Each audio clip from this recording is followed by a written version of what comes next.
There is a time for everything.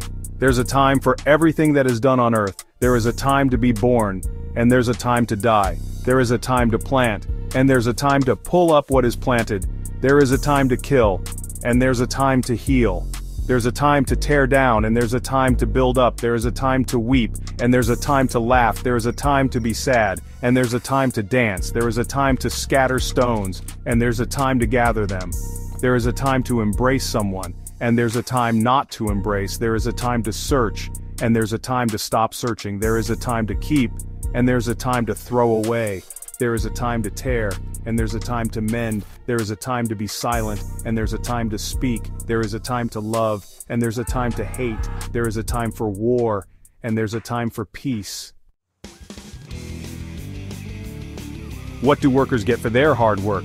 I've seen the heavy load God has put on human beings. He has made everything beautiful in its time. He has also given people a sense of who He is.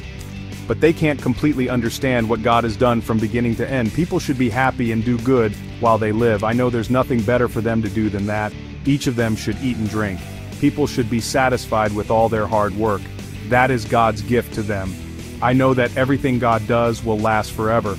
Nothing can be added to it, and nothing can be taken from it. God does that so people will have respect for Him. Everything that now exists has already been, and what is coming has existed before. God will judge those who treat others badly. Here's something else I saw on earth.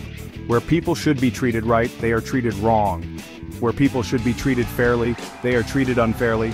I said to myself, God will judge godly and sinful people alike. He has a time for every act. He has a time to judge everything that is done. I also said to myself, God tests human beings.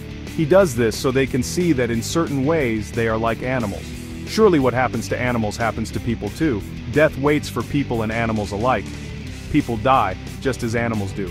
All of them have the same breath. People don't have any advantage over animals. Nothing has any meaning. People and animals go to the same place. All of them come from dust, and all of them return to dust.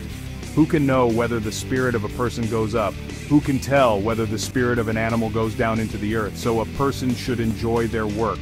That's what God made them for. I saw that there's nothing better for them to do than that. After all, who can show them what will happen after they are gone?